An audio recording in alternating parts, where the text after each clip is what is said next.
4:34 p.m. Eastern Standard Time on the East Coast.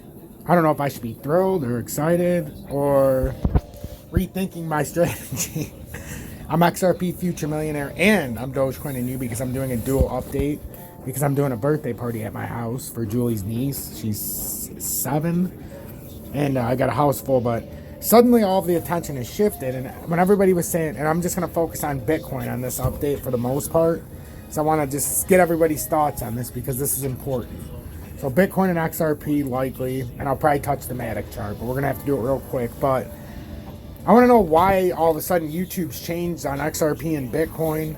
And just for an example, like the last couple of days, everybody's been saying we're dumping, and I've been saying we're pumping, so it was fine. It's good, that's what I want, because normally when I say we're going to dump, people are saying we're going to pump, and when I say we're going to pump, they say we're going to dump. So I was feeling good. I'm like, all right, they're all saying the opposite as me. This is great. Now all of a sudden they're all agreeing with me today. What the hell happened? That's all, I want to know what happened. So all of a sudden, flash pump coming, huge news, flash pump, final pump, crypto final pump, one more pump for Bitcoin and Ethereum by the Fed, one more pump, crypto pump coming, boom, large Asian bank testing, XRP moonshot. But this all changed. A lot of people were saying we're about to go fucking way down. The market's going to crash. Now everybody's saying there's a pump coming. Why? Like, how did this happen? Did I miss something during my party? But everybody's talking about bull run right now. And remember what I said? I was so far ahead of people that everybody thought I was crazy. But now that they're all saying that, I mean, I've been saying 51,800, and I am probably the only person who stuck to that target. Everybody can say, oh, it's going to go to 38,800, and yeah, that's the target. But I firmly believe with what's going on, the Fed has to pump this up one more time. They're not just going to let the bigwigs go falling down the fucking sinkhole. So the whales and whatnot, they're going to pump this up one more time before the biggest historical dump. And that's all I've been saying from the beginning. Try to position yourself for this final run because nothing's really happened yet on most of these. Except you got in at a little bit more expensive price. It's more risky. So when you look at Bitcoin, it's the same thing I've been saying. We had a hidden divergence in the 4-hourly, and I'm just going to echo this. And then I'm going to leave you for your opinion in the comments. Maybe somebody can help me. So we had a hidden divergence there. I have no secret about it in the RSI. And we had one in the stochastic. It's just not as big of a hidden divergence.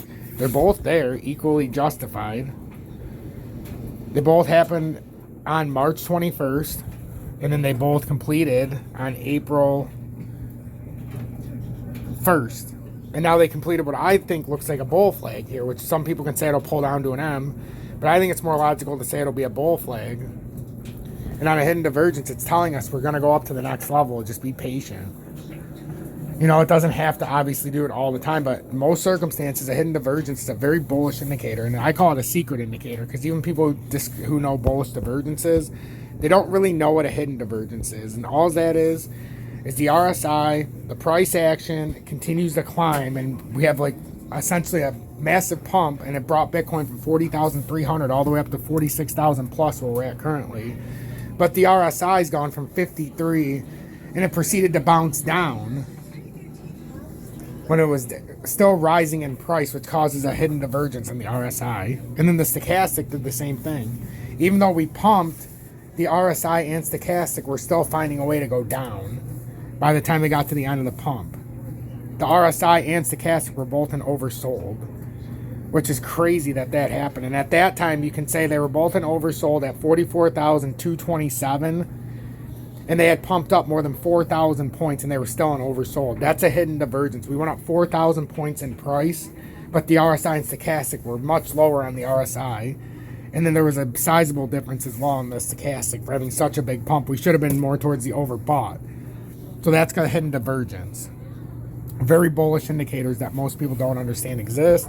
And all I've been contending with is we broke out of the symmetrical and we've never actually broken into it. We have a hammer candle now in the 4-hourly, which is very bullish if it can stay pulled up.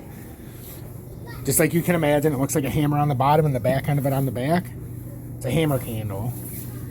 These are bullish if it can hold it. This shows no selling pressure. And right now, even though the buyers aren't coming in, there's no selling pressure. Right now, it's up for the taking, but there's nobody in to pull it down. And look, we're right here, so even if it pulls down, this is the back test now, again. And this looks like a bull flag to me. To me, this is what it looks like. And I think we're coming up. I do. I think at a minimum move, we would come up back here. Somewhere between 50,000 and 51,800.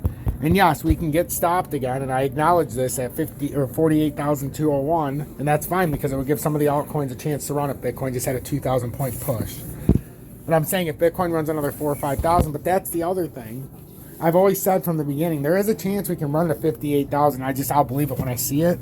But it's showing glaringly on the indicators. The weekly especially, and some of these other ones. It's just the way we're set up. So XRP, and I've pointed to XRP as well. It's just the difference with XRP is there's no hidden divergence here. Matic has it. XRP doesn't. XRP is trying to fight.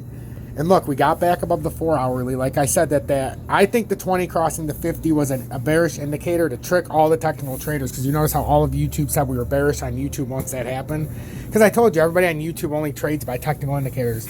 99% of people that claim to be good traders, they're only trading the technical indicators. And I'm telling you, I don't trade the technical indicators, and I don't do my technical analysis based around it. That's how I knew that this was likely a fake cross. And I've been saying it from the beginning.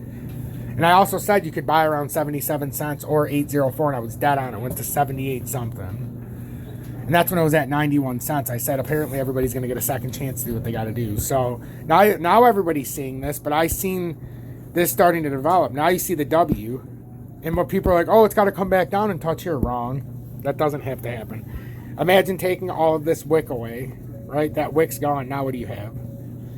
On the candle bodies, you have a nice W. You don't have to go anywhere. You just don't have to go anywhere. This can absolutely pull up. Do I think it's going to? It all depends if we stay over the 20-day right there, because that's psychological trader's mindset. But that's why I said if you understand the charts like me, you can get in before all the psychological traders, because they're waiting for confirmation when you already have confirmation on the chart. Now, if it reverses, they're just getting in, and we're already been in for days and made some money. And if we got to get out, we'll get out. And they're going to have to sit there for a while. But right now, I don't see any reason why I would. I still think that it flashed that secret indicator for a reason. And look at Matic.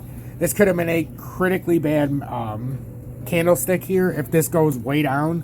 This is where we're going to fight with Matic. Matic's going to prove to us whether or not it's going to pull down. Because if we have an engulfing candle to the downside, which it doesn't look like we're going to, this is where we're going to make or break it with Matic. We're at 167.8 is the 4 hour time frame. Notice how we're pulling up. This could be a very, very, very nice candle right here if we could end up pulling this up and show some very nice bullish pressure here. Stay blessed, everybody. I got to go, but please leave in the comments what the hell is going on YouTube. Did I miss something about the Fed? Why are they starting to come around to my conspiracy now that the Fed's going to have to pump it up one more time in the whales? Like, why are people saying that? I must have missed something. And like I've been saying from the start, Matic's on a bull flag right here, even in this crash, right? Matic's on a bull flag here, and it should pop. I really believe it. Stay blessed.